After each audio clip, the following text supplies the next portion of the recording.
Olá, queridos! Hoje vamos iniciar o estudo dos atos processuais.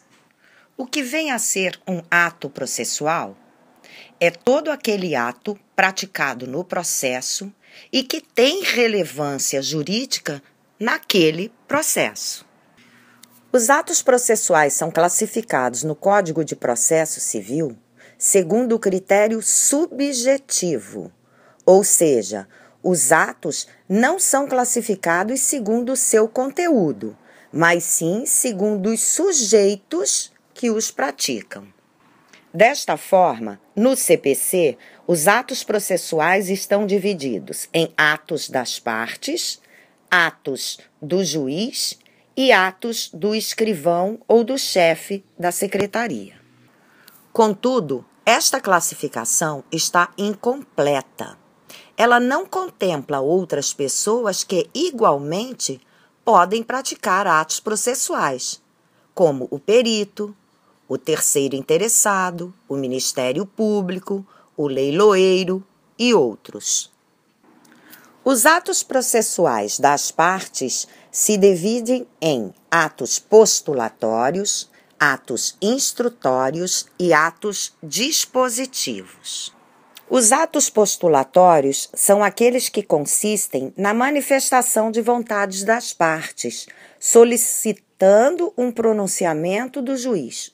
Por exemplo, a petição inicial pelo autor e a contestação pelo réu. Os atos instrutórios são aqueles que visam a comprovação dos fatos alegados.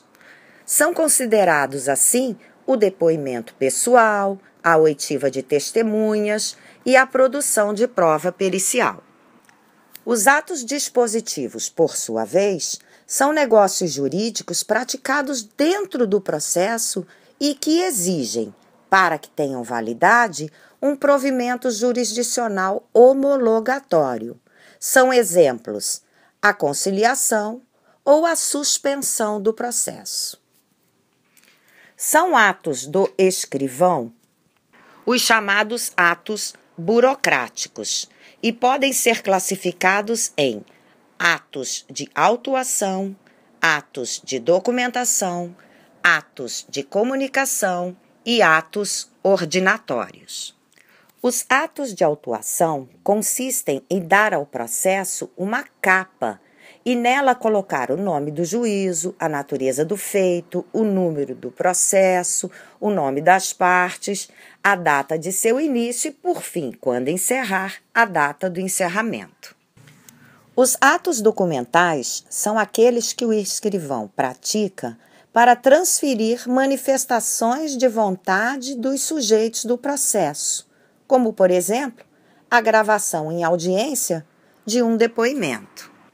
Atos de comunicação são aqueles praticados para que os sujeitos do processo tenham ciência dos atos processuais. Por exemplo, a publicação. Atos ordinatórios são aqueles que visam tão somente dar andamento ao processo. São atos relativos à ordenação, ao andamento do feito.